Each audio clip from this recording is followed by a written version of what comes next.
Okay, the session is now recording. As I've stated that this session is recorded and the presentation slides together with this recording will be posted on our model communities to access to all the postgraduate students and all the participants who have attended this session. I will be sharing a feedback survey in the chat session. So please kindly fill in the feedback survey as we'll use this feedback for our reporting purposes and also to generate certificate of attendance to all the participants that join. So if you join this session, and please kindly fill in the feedback survey, and also please kindly use the correct information, because we used all this information, your emails, your name and surname, to generate a certificate of participation specifically for this workshop, choosing the right journal, reputable versus predatory journal. Okay, before we can begin the session, please allow me to read over Dr. Gabriel Monera's bio to your hearing. Dr. Gabriel Monera holds a PhD in Economic and Management Sciences with International Trade from Northwest University and is currently enrolled in the postgraduate diploma in research supervision at the University of Johannesburg. With over a decade of teaching experience and a strong publication record, he has authored and co-authored book chapters and a number of articles in top-tier accredited peer-reviewed journals. He actively reviews for reputable journals and has received multiple awards for academic excellence. Dr. Monera completed his postdoctoral research fellow at the University of Johannesburg and currently serves as a research capacity development specialist at the UJ Postgraduate School, supporting postgraduate students and researchers in academic writing and publication. His research interests include trade policy, export promotion, globalization, foreign trade, foreign direct investment, regional integration in Africa, market accessibility, measurements, and 4IR trade-related research. So without further ado, I'd like to hand over to you, Dr. Gabriel. You may now begin the session and proceed. Thank you so much.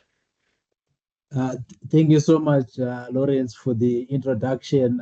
I just want, by expression of virtual thumb from the participants, if you can all hear me, and also if you can see this screen that I'm going to be sharing with you now. And just let me know if you can see the screen by just an expression of virtual thumb. And also indicating that you can hear me. Thank you so much for that. So today, the workshop for today will be looking at choosing the right journal. Right, choosing the right journal. That is the title. That I gave. For today's session, but specifically looking at reputable versus predatory journals, reputable versus predatory journals. So I think this is a sort of a very important issue, that confronts us as researchers, on a daily basis. I think those who have, started their research journey already, or their publication journey, rather, let me say, you have already received quite a number of possibly emails. On a daily basis, we receive a lot of emails where we are being invited to publish, with different terms being mentioned. Some of them they even offer that if you publish with us, the publication will be out maybe in 2 weeks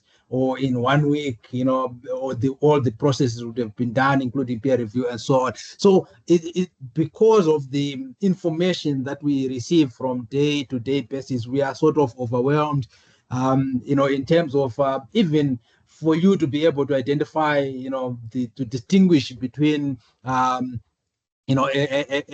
predatory journal and a reputable journal. So this is what the focus of this session will be on. So I will firstly just give a a brief introduction into the definition of what is it that we call a reputable journal and what is it that we call a predatory journal. And then, from there, I would also just look at the other, criteria that you can use for one to be able to distinguish between the two, including the issue of editorial standards, peer review process, transparency, including issues of fees, policies, processes, whether are they clearly stated, are they vague, and other issues. I also maybe share with you some important red flags that you can use to identify, a predatory from a reputable journal, including other ways, sort of an approach that you can use to evaluate as well. That includes a quick screening and a deep check, So then from there, so all that fall under strategies to avoid you falling a prey or a victim to these predatory journals. And also just give my concluding remarks before I open the floor for sort of an open discussion. But at any point in time, if you have a question that you need to ask, please do stop me and ask just by raising your virtual thumb, and then you're given the platform to talk, and I can address the question also by just simply typing your question in the chat box as an alternative. Okay, so what is it that we call a reputable journal? So when we define a reputable journal, we simply define it as a scholarly publication that maintains high standards of academic integrity, peer review, and editorial oversight. And these are just the key key attributes that you can find when you are dealing with a reputable journal. Usually the aims and scope of that journal, they are specific and not overly broad. So like for example, I think we have seen other journals that they say they cover everything. So anything that is done, any field, they cover, everything. So which means that the scope or the aim of that particular journal is too broad. So usually it's transparent, robust. Their peer review process it's a transparent one, a robust one as well, and they also explain it publicly. So usually on their website, they include the sort of the peer review policy of that particular journal. So a clear process is outlined on their platform. Then the editorial board as well include members with academic profiles and affiliations that you, as a researcher, you can also be able to confirm that. Right. Then there's an issue of they are usually indexed in creditable databases, right? But that you have to sort of verify yourself as well. So usually you find them that they are indexed on Scopus, Web of Science, Director of Open Access Journals. They are also when you search maybe within the Google Scholar, though Google Scholar, it's not very reputable in terms of flagging out reputable and predatory journal, but they also have a presence as well on Google Scholar. But the most important indexes include the Scopus, Web of Science, and the Director of Open Access Journal. Then they also have a clear policy on copyright, licensing, and the archiving, usually under using policies that match accepted standards like the Creative Commons, for example. But then now on the other side, we have the predatory journal, which are usually publications that exploit the open access model for financial gain without providing legitimate editorial and peer review process. So for you to know that this is a predatory journal, usually you find that they they often lack a transparent editorial and peer review standards. So all those things that I've mentioned about the reputable journal are the opposite when we look at the predatory journal. And also, so the first is that they are unethical, often lacking transparency in editorial and peer review standards. They are also aggressive in soliciting manuscripts through bulk or deceptive emails. The emails that I've been talking about, I receive quite a number, daily. I think UJ, the ICS, because now I see on our emails, they are now sort of being channeled, to other emails. That's where all these predator ones, you find them there. So usually we just used to find when you open your mailbox, it's full of such emails. At one time I tried blocking such emails, but even when you block it, the following day you'll find the same message being sent by different emails. So it's multiple emails that will be sending sort of a similar message. So they are very, very aggressive in soliciting manuscripts through the use of bulk or deceptive emails. They are also misleading, sometimes listing fake or unqualified editorial board members. So you find that if well, some of them, remember, they can also have a very reputable website that you can even think that it is like a sort of a reputable journal, or it is a it, so but in most cases, some can even go to an extent of taking over sort of a reputable journal. So they sort of clone that, then they use the everything in terms of the design of the journal, the technical look and so on of a reputable journal. But then they take over that, but being used. I think we'll talk about that as we proceed. So usually the editorial board members, mostly misleading. They use names that are fake, or of people, or of people who are not part of that particular editorial board, who can be reputable researchers but not part of that editorial board. Reputable scholars, not part of that, not part of that editorial board. Then usually they are sort of opaque, in terms of the information that they provide, especially around the issue of publication fees or processes. So they usually charge authors without offering any genuine scholarly review, right? So some can pose as if they do a peer review process, but there's no peer review process that they do, and they do not reject any paper, because their focus is on the financial gain in the form of publication fees or article processing charges. The quality of the publications very low, very poor quality of publication, and usually they publish almost any submission to collect fees, regardless of the merit of that particular publication.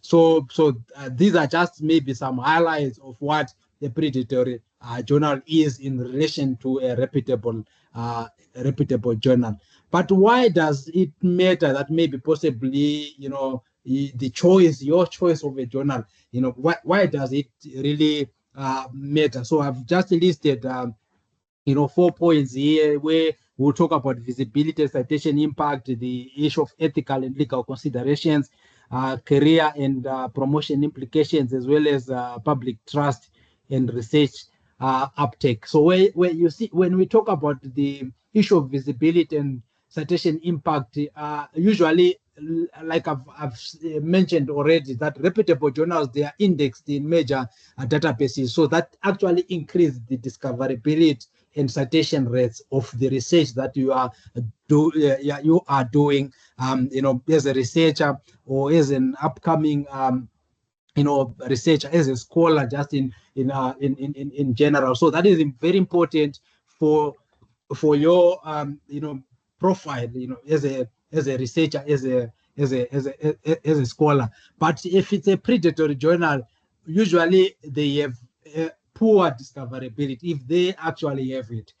So in other words, your work, it may never be seen by the intended audience that you are targeting as the researcher. And also the career and promotion implications usually, hiring committees, they normally also look at this, including even funding bodies, for example. They look at the value of reputable publications that you have, right? So that also have an impact in terms of career and promotion for yourself, in terms of your career development, professional career development. Then when it's a predatory journal, uh, you know, they can actually harm your professional reputation if you publish in such, and then it comes to surface that your publications are also hosted within predatory journals. Then there's an issue of ethical and legal consideration where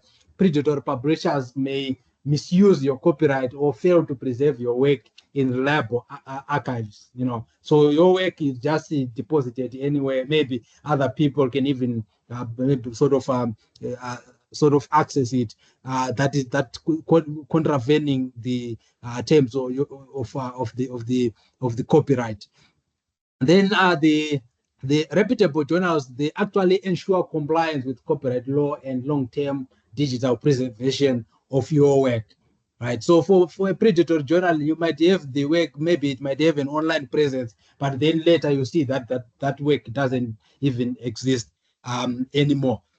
So there's also the issue of public trust, which is also one of the important why it matters that you choose a journal that is reputable. So if you publish in respected journals, you actually build public and scholarly trust in the findings that you would have found as an outcome of the research that you would have done. But when you publish in a predatory journal, that can actually contribute to misinformation and undermine the credibility of the field of study that you are researching in, or contributing to, right?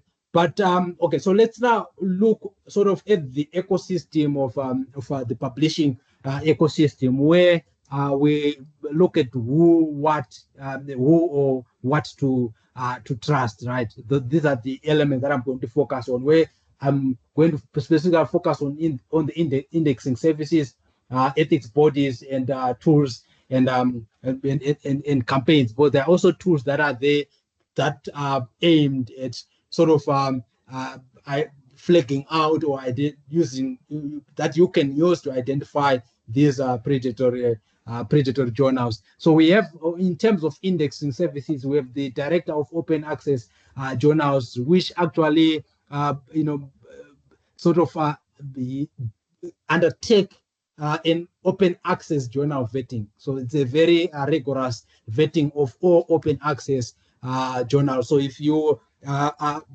sort of aware of the accredited journal list, you know that this list is also part of the list of accredited journals by the Department of Higher Education and Training, the DOAJ. So you will see it being clustered under the DOAJ, which means the Director of Open Access journals. Then we also have the Scopus and Web of Science, which actually offer a broader coverage, quality screening, and these are very large citation databases with a very extremely high quality screening. Then we also have ethics bodies like the Committee on Publication Ethics, which provides publishing ethics guidance, membership, signals.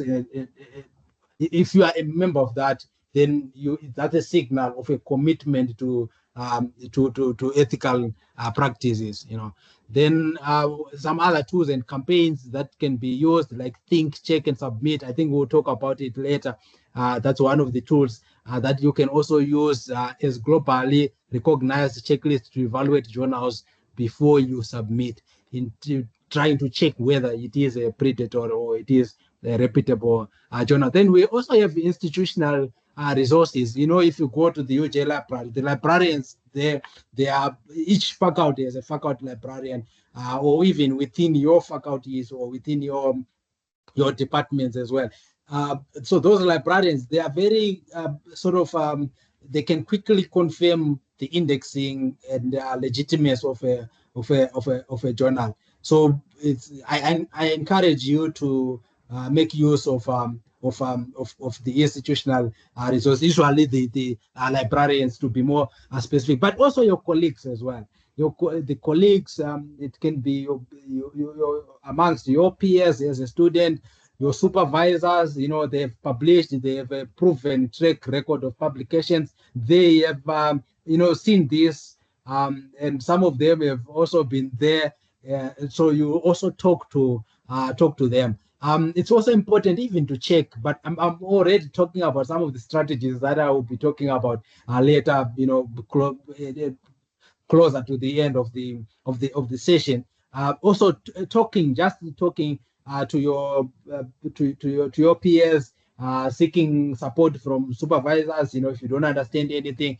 And also the issue of checking even the profiles, like for example Google Scholar profiles of reputable publishers within your field. You can also check which journals are they publishing to. That's also one way that I use when I'm looking for journals that I can publish to. I just go to those reputable scholars, and some other scholars that I've worked with as well, see where else, which journals are they publishing to.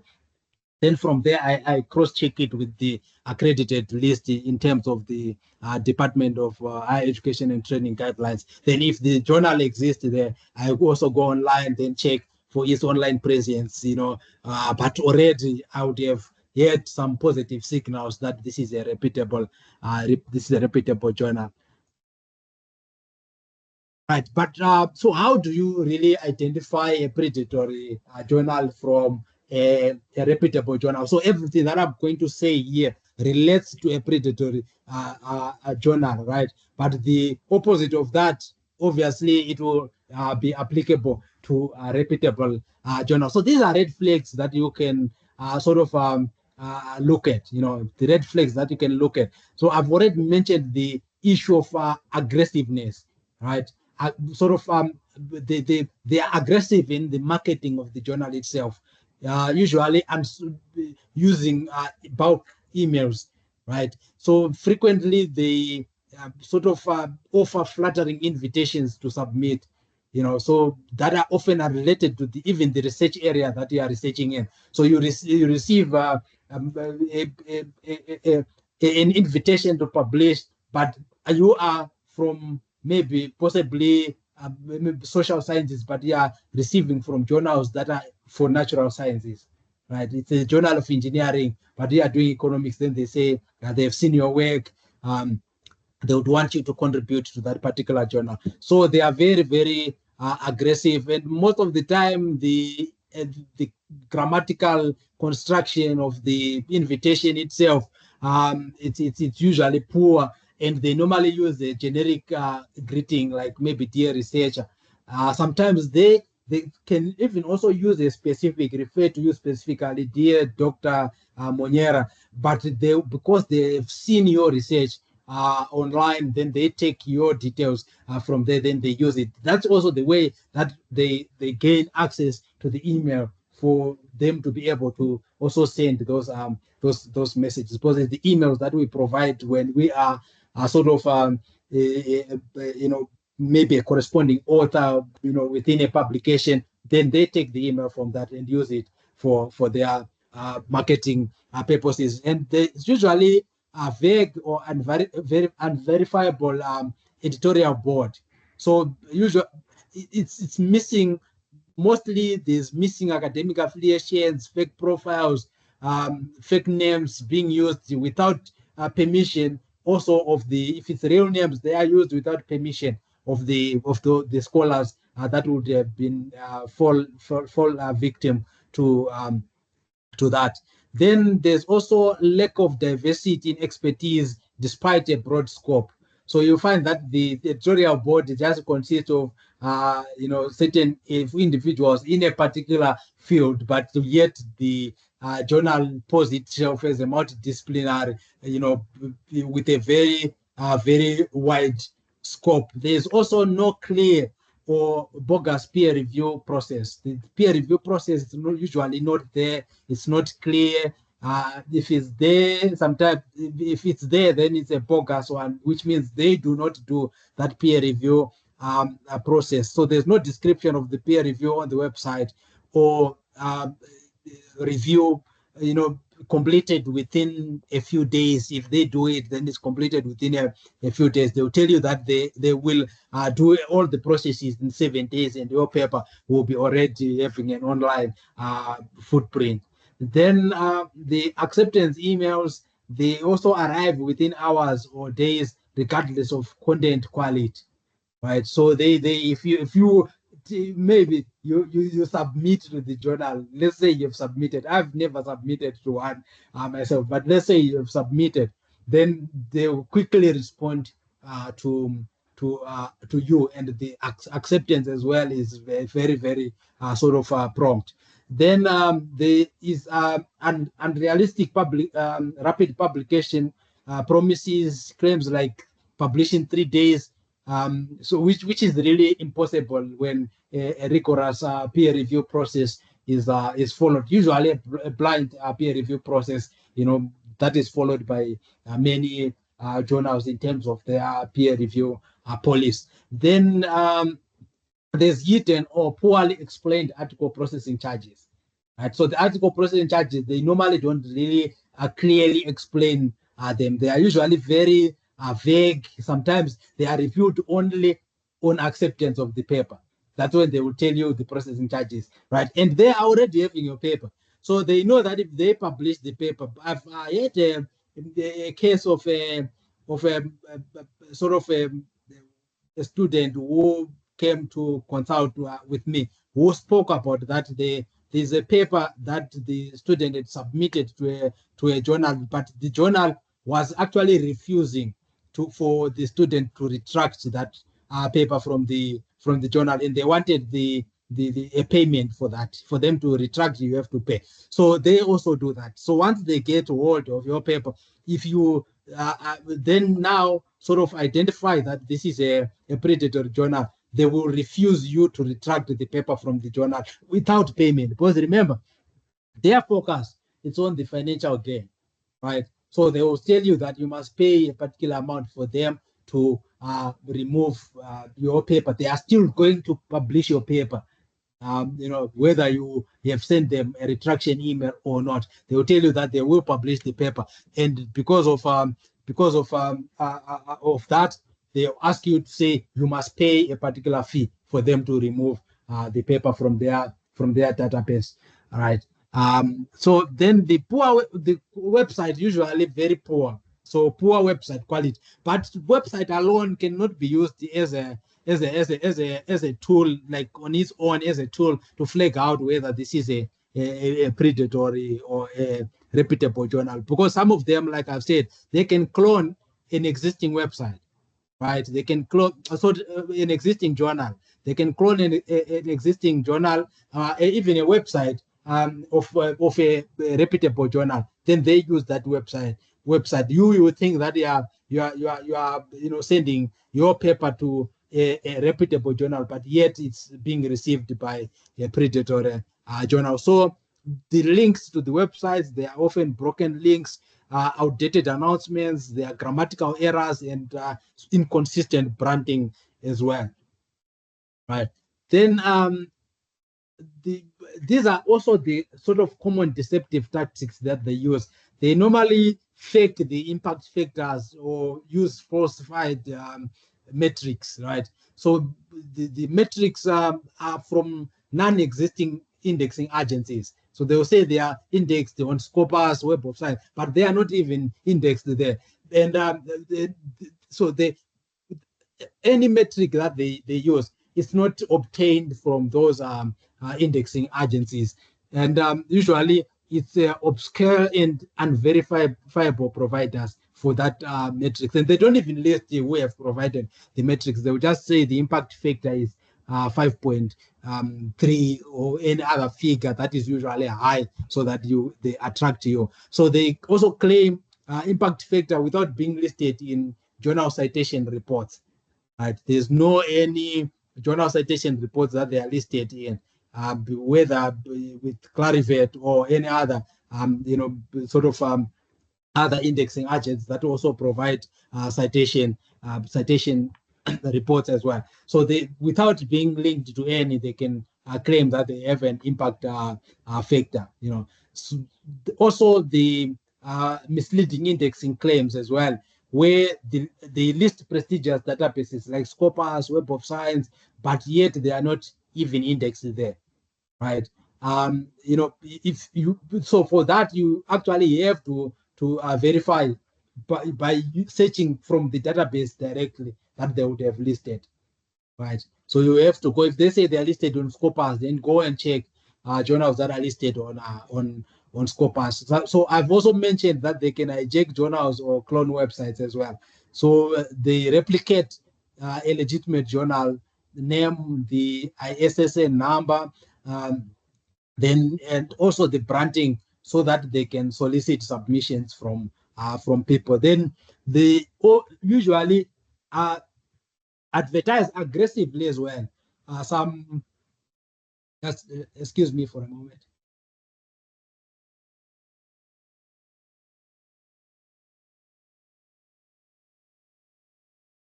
Right, thank you. So what they normally aggressively solicit as well for fake conferences as well, right?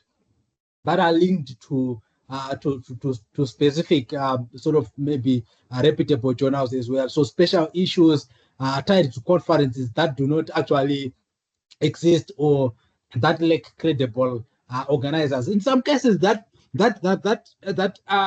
conference is actually there. It's actually there, but it's not like it's a real conference. And if it's even organized, it's a very, very poorly organized conference, where the aim will be just for them to gain for financial gains. I say. So I think you have seen being invited to conferences.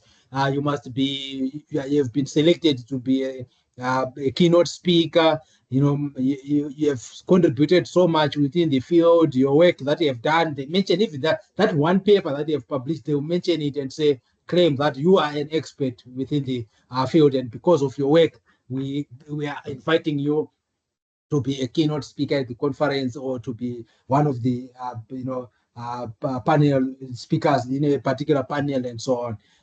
So I think many of us are not new to this kind of predatory marketing as well, that are associated with predatory publishers. Then so this is some strategies now that maybe possibly I can also leave with you, that you can use to avoid falling prey to predatory journals. So the sort of this is a practical checklist, which a 5-minute screening that you can actually do, where you can check the aim and scope, whether they clear, are they concise, discipline specific, and relevant to the work that you do, right? So you can check the aim and scope, whether also the editorial board is verifiable, right? So the members are they recognized in their fields, and list the journal on their institutional pages as well, right? On my profile or on my bio, do I also talk about that particular maybe journal, that this is part of my sort of what I do. I'm also part of the editorial board of this particular journal. Is it part of my credentials that I also put on my profile? If you need to maybe possibly verify member by member, then the article processing charges and licensing, you can check whether are these transparent, are they clearly stated on the journal website. The license terms, do they match the open access norms as well? Like, for example, the Creative Commons. So you can also, that is also important for one to check, as well as the contact details. Are they professional? Is there a physical address and institutional email? Because mostly the journals, some journals, most of them, they are hosted by certain organizations or institutions. So is there any institutional affiliation of that particular journal, that is sort of hosting that particular journal? Who is the publisher as well? Are they appearing on the list of publishers? Maybe it's Taylor and Francis. Do they appear under the Taylor and Francis journals? Meaning the journals that are published by the Taylor and by Taylor and Francis, right? Then, so it's important for you to also verify the contact details, whether are they professional. Then you can have a practical checklist. That is a deep check, right? So this is just a sort of a quick 5-minute check screening that you can do to be able to tell whether should you continue to check. But remember, like we have talked about issues of cloning and others, that it might even appear as if it's a legitimate website, yet it is a legitimate journal, yet it is not. So you can also now go into sort of a deep check where you verify indexing itself. So you search the director of open access journal, you search Scopus, Web of Science, PubMed, to confirm the presence of that particular journal, within those agents that they are saying they are indexed. They are indexed on. Then you can also check publisher and sort of a membership check, see if the publisher belongs to COPE, the one of ethics, and also other professional associations, that they can be affiliated to, for you to be able to also check whether these are reputable organizations that you can check against. Are they part of that? Then you can check the archiving policy as well. You confirm long-term preservation of your article. You don't want to publish today, then after publishing, then your article doesn't exist anymore. Your publication doesn't exist after just a few days or so. So that's why there's also those digital object identifier, the DOI identifiers, that are also used to link. Does it have a DOI? And if it have a DOI, the DOI is not even existing on the list of DOI. If you go to the DOI website, you can also go there and check whether the particular DOI does it exist. You see that it doesn't. They do not exist. So that will also mean that whatever that the archive, after they publish and archive your paper, it might not exist in future. Then the retraction history as well. Search for retractions, corrections, or editorial concerns using Retraction Watch or Google Scholar. So to check whether the paper has been retracted. If there's a paper that was published by the journal, then the author went on to retract that paper from that journal. So it's also important to check such as well. Then you can also use the Think, Check, Submit. I provided the website of that, the web link at the end of the presentation. But this is a sort of, it offers sort of a stepwise checklist of who is the publisher. Are they reputable? Are they known in the field? Is the journal clear about peer review and article processing charges? And can you identify real contact details? So it is sort of a checklist that you can use to be able to tick against a particular journal for you to be able to, distinguish it, whether is it a predatory or it is a reputable journal. Then it also talk about decision prompts as well. Whether do you recognize the editorial board members? Are the articles relevant and cited as well? You check the articles that would have been published by that by that journal. You can also check them Go and search on Google Scholar. Check if there's anyone who have cited that, how many citations does the paper have, and so on. It can also be used as a tool for screening as well, but not that alone. Then, so as a practical tip, it's always important for you to cross-check using the official Think, Check, and Submit website before you submit your paper, before you submit your manuscript for publication consideration to any journal, especially if it's a journal that you do not know and you still need to be sure to confirm whether it is a reputable journal. Then the indexes, what do they mean when if you see DOAJ, that's the Director of Open Access Journals. It's used for independent verification for open access journals that are meeting quality standards, right? Open access journals meeting quality standards. Then we have the Scopus and Web of Science that also offers curated citation databases. They include signals. Okay, if they are normally included, when you see Scopus and Web of Science, that's a signal for quality. But like I've also said before, that is not sort of an absolute guarantee to say if a paper is on Scopus, then it's of a high quality. What's true for one cannot be true for all. So you have to be the one independently verifying that yourself. Then we have also the PubMed and Medline that are used in biomedical fields, offering a highly, sort of selective for biomedical fields. Journals must pass rigorous quality screening for them to be indexed by PubMed and Medline.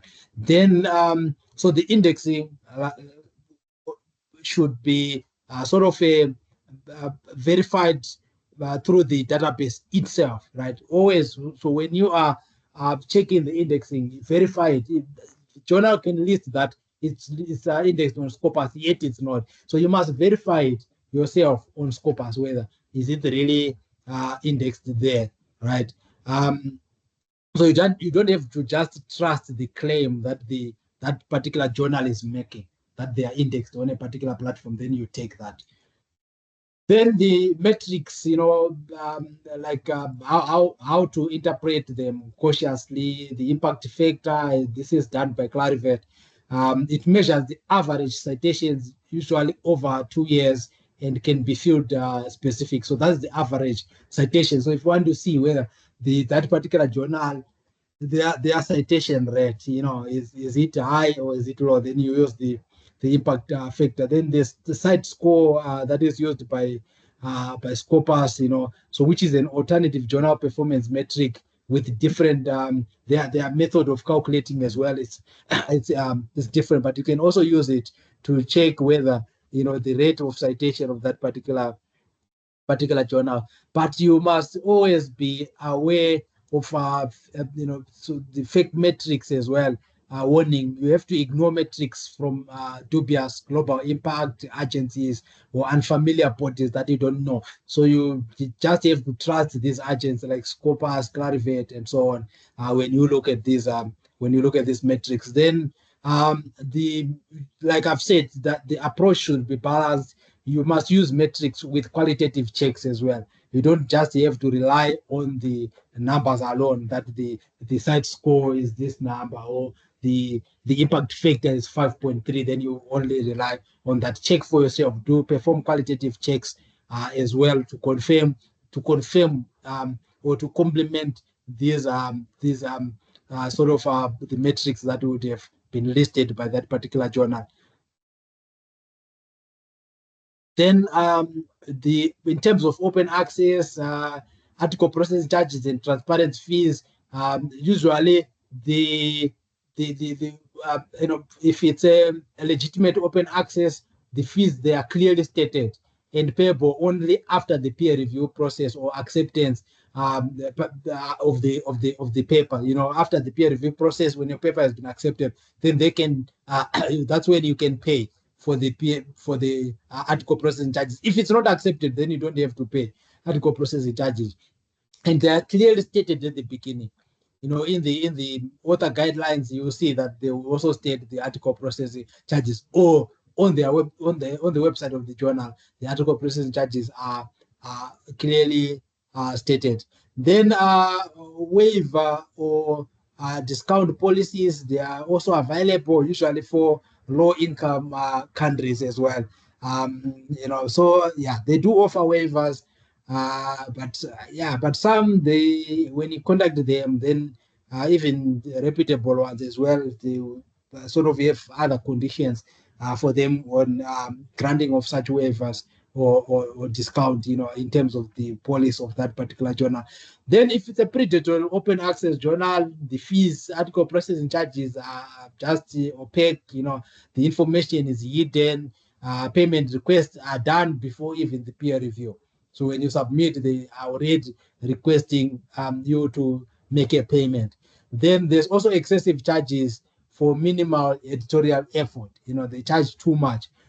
Those are some issues that have been leveled against some other journals, such as some titles under MDPI, like sustainability, for example.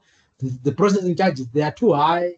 The publication is also quick. I've published 2 papers, by the way, there at sustainability, but nowadays it's not really my choice because of such issues that I've seen in the past, where it was being accused. It's not.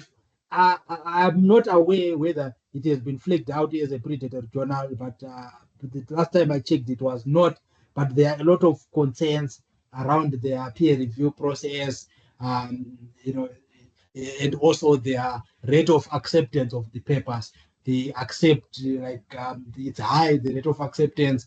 Then at the same time, they also charge article processing charges that are also higher, like 1,700 Swiss francs, which is sort of a very sizable amount. Right. Then the so institutional considerations that you can also make. You can check if your institution or the organization that is funding you covers the article processing charges. Then you can follow an open access policy guidelines. But before you even do that, even if the article processing charges are covered, it's not you who is actually paying for them. You still have to, be able to distinguish. You shouldn't pay article processing charges to a predatory journal, right? You shouldn't pay to a predatory journal. You should only pay to reputable journal. Sometimes it's high, but the journal is still reputable, because the article processing charges differ from one journal to the other. Actually, yeah, this is just maybe possibly an example of 2 journals, Journal X, Journal Y, where Journal X have a website that is attractive, but it lacks editorial transparency. Article processing charges only reviewed post acceptance of the paper, then indexing claims unverifiable. So obviously these attributes point out to a predatory journal. Then another case where a journal is indexed in Director of Open Access Journals at Scopus, it's recognized editorial board, the peer review process is transparent. It clearly states the article processing charges and the license terms as well. So you can easily maybe be able to tell that, okay, this is most likely to be a reputable journal. Then you can maybe from there undertake further screening for you to be really sure that the journal is a reputable one. So this is what you do. Let's say you suspect that a journal is a predatory. You have to withdraw early from that journal. So if not yet paid the article processing charges or signed copyright transfer, you send a withdrawal email immediately. But even if you do that, I've mentioned cases where I say sometimes they even refuse to remove your manuscript from their database, and they will continue with the processing. They'll threaten to continue the process until you pay a certain amount for you to be able to withdraw that particular that particular paper, right? So if fees are paid, you can seek advice from your institution. If here at the UJ, you can go to the library, seek information on what is it that you can do. So that can be done by the legal or research office. Some mostly the library also is the one that pays for these article processing charges, and I'm sure they have a way in which they can be able to use legal recourse that is there that can be taken to recover that money if it can be recovered.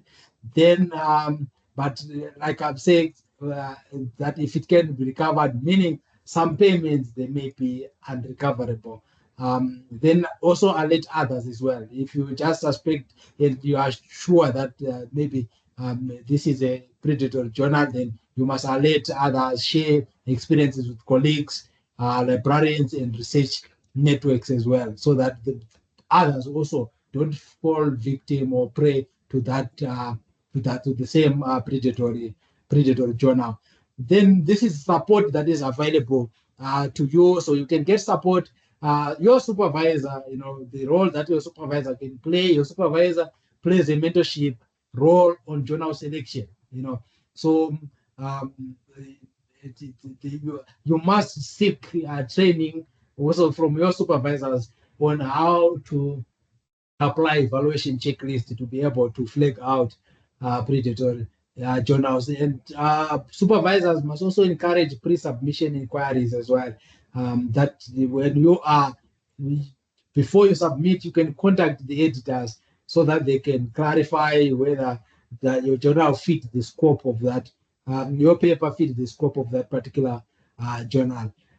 Then the so a list as well of trusted journals should be maintained. That is also a role of the supervisor. So we do have the accredited, the Department of Higher Education and Training, DHET accredited list, right? So we do have it within the university. I'm sure that on the library website it's available, but you can also ask from your supervisors for that. So the journals that are listed there, they are not predatory. You don't have to consider them as predatory, but you have to go on and do further checks as well. Then the institutional support, the library services, faculty librarians, subject librarians, they can verify indexing and publisher legitimacy as well. And there are also other libraries of other universities as well. There are some that offer an online tool where you can search whether a journal is it accredited or not here in South Africa. But it doesn't mean if the journal is not accredited or not on the DHET list, then automatically that becomes a predatory journal. Because maybe some journals would have not applied for membership as well. For that. Then you can also go to the research office where you can get advice on fund requirements as well as open access policy compliance. So faculties do also have faculty research offices as well. So those are some of the colleagues that you can go and see for support that can be offered at supervisor level as well as at the institutional level. Then just some quick reference to 10 red flags and Doc, clear. Yes, there's rather a comment and a question as well in the chat box. Do you wanna take it now yes, or at yes. the I end? can, I can take it, Lawrence. You can just recite it for me. Okay, it's a comment and a question rather from Benedict. Says fakes since fake strives to look genuine, predatory journals strive to appear reputable. We are in trouble. It is imperative to get this capacitation. Thank you, Dr. Monyera. May I also check if UJ department has a list of journals that they recommend for us students to work with?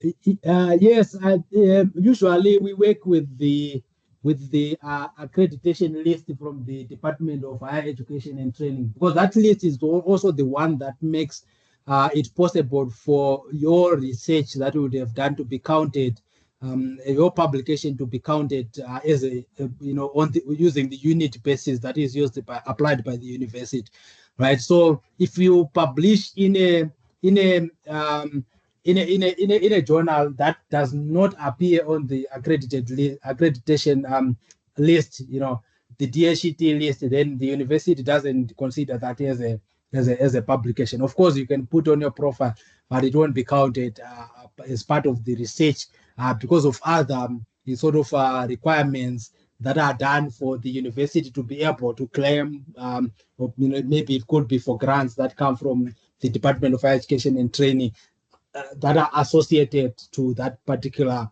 article. So the point of first point of departure would be for you to look at journals from the accredited list journal.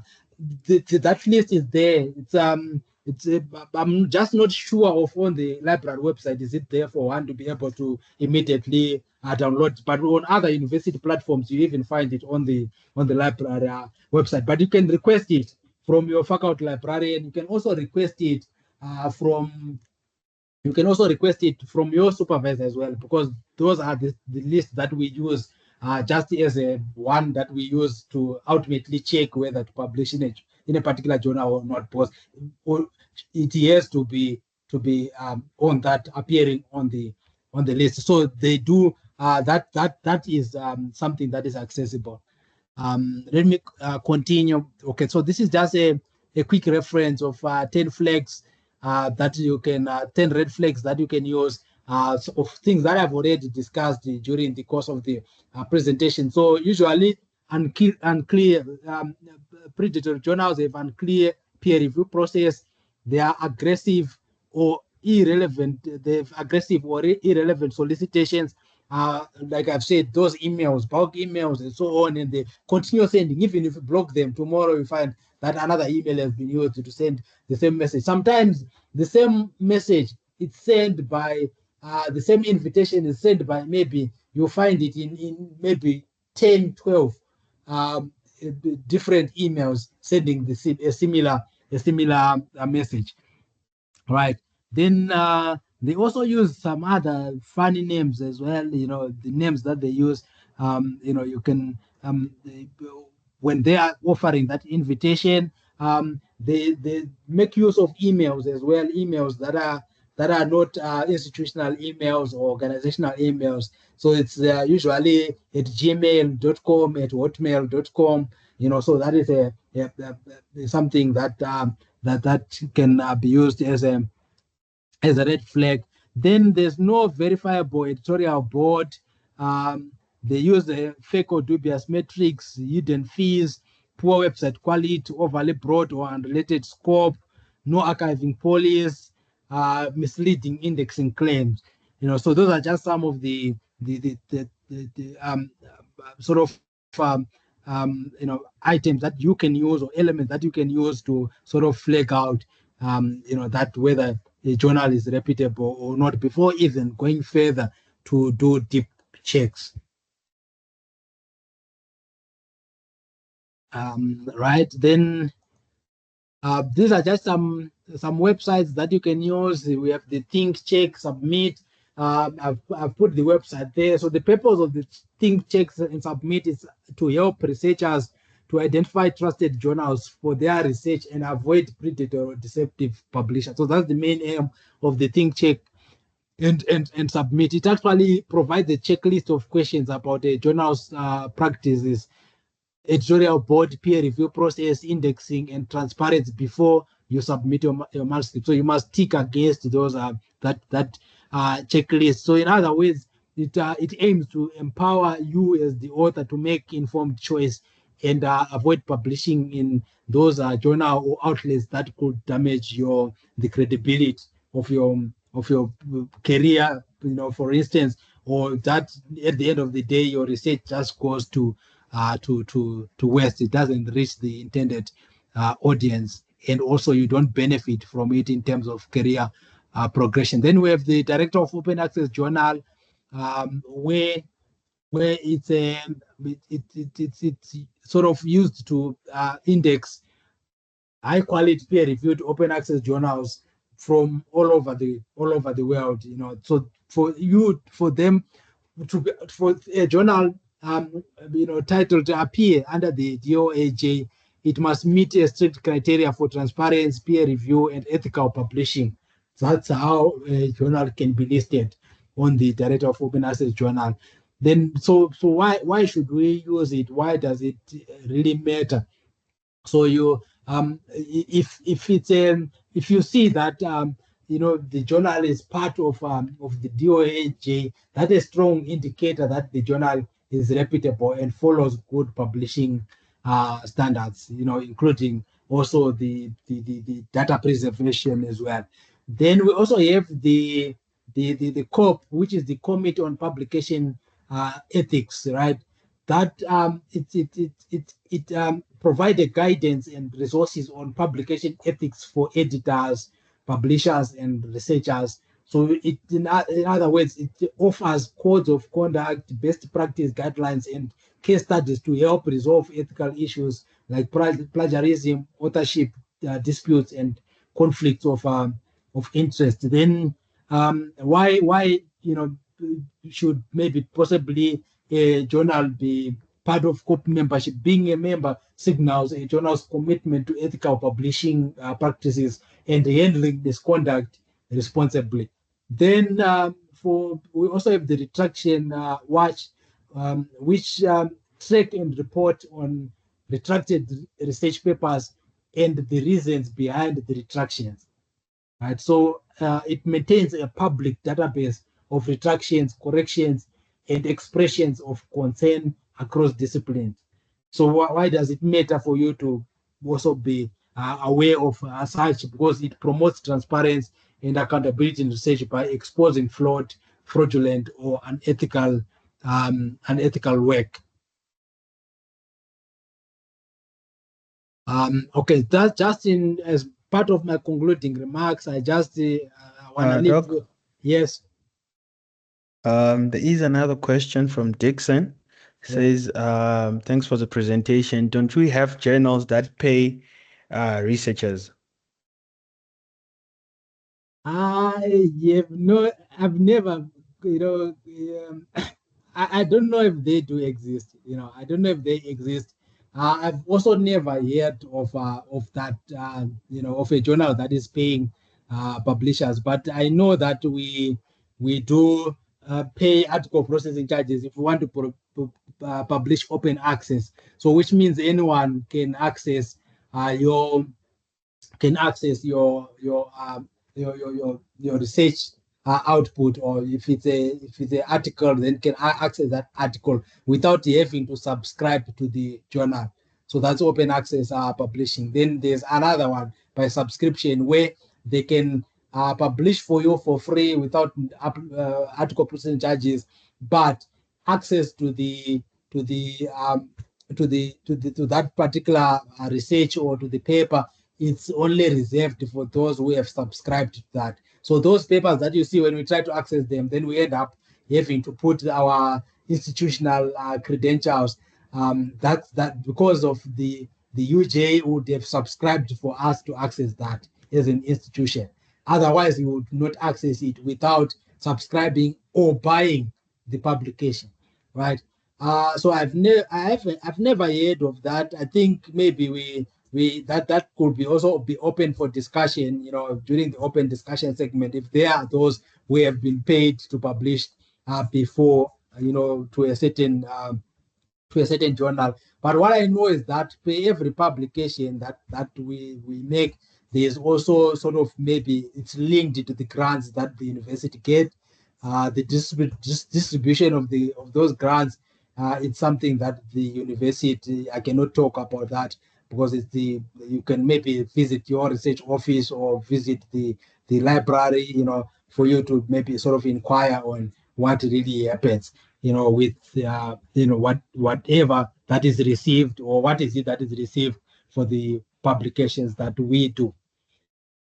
Okay, so I'm going to leave you with this decision flow chart, just with about 5 steps, that you can follow to try to flag out or to identify whether if the journal is a predatory or if it's not a predatory. You can start with the think, check, and submit. Then you use that checklist to, sort of tick against the criteria that is there in terms of the so what the journal ticking the journal itself against the criteria that you have. If it fulfills, then maybe possibly you can continue. You can also apply a quick screen, the 5 minute screening that I've included in this presentation.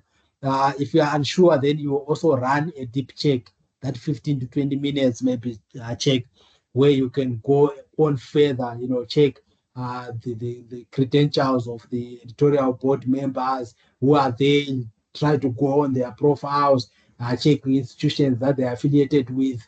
We would also check whether do they even talk about that journal within their profiles. Then you can also consult the librarian or research office if the concerns remains. And it's important that you submit only when you are confident in the legitimacy of that particular journal. Otherwise, do not submit to the journal if you are unsure that it's a reputable journal. So these are just also some sort of resources within the university, the policies, the higher degree policy, then the higher degrees administration, academic regulations. So some of these policies, they also list some issues that relates to publications as well. Then Lawrence, I'm handing over back to you to usher us into the open discussion session. Thank you so much, Dr. Gabriel, for that presentation on choosing the right journal. And thank you so much to all the participants for joining us for today's session. In that regard, we will be opening now the session for open discussion. If there is any further questions, please kindly pop them into the chat box, or you can raise your virtual hand and I will unmute your mic and you can go ahead and speak. And also, please kindly note that I have posted the feedback survey, as I've mentioned in the beginning, that this feedback survey, we also use it to ensure that we generate a certificate of attendance for those that have attended for today's workshop. And we also use it for our reporting purposes, and we also send it to our facilitator for the reporting purposes as well. So in that regard, we can now rather call it an open discussion. And if you do have any further question, please kindly raise your hand, or you can pop the question into the chat box. And yeah, let's engage. Let's engage. Okay, I see there is a hand up already by Ntogozo. You can unmute your mic and speak. I've allowed your mic. You can unmute and go ahead. Yes, thank you. May I please ask where is the survey posted? I've posted it in the chat box. I will post it again right now, but I did post it into the chat. Yes, into the chat. Yes. Yes, it's there. Thank But I you. will be, yes, I will be posting it again now. Okay, thank you. Okay, I've posted it in the chat box, and I hope you can see it there. Please just indicate with a thumbs up if you can see the feedback survey. And for those that are not enrolled into our model communities, I have sent out an email into the chat box. Please send us an email to rcdinquiries@uj.ac.za, and we will enroll you into our model communities in order to access the workshop recording and the presentation slides as well. Because I see a lot of people are struggling in terms of accessing the workshop resources. So you can just pop us an email, then we will be able to assist you with that. Okay, I see the thumbs up there by Juliet. Okay, perfect. If there's any other further questions, please let's engage, or rather comments or something, or you can share your experiences, as Dr. Gabriel mentioned, that he hasn't heard of any journals that researchers get paid for. Maybe if there's anybody maybe who has that experience or who have come across that journal, then they can also share their experiences with us. Or if maybe there's anybody who was also published in a predatory journal, then they can also share their experiences with us, or maybe received any email regarding publication in such journals. Then they can share their experiences as well. Would really appreciate that. Or any other comments before we can end today's session?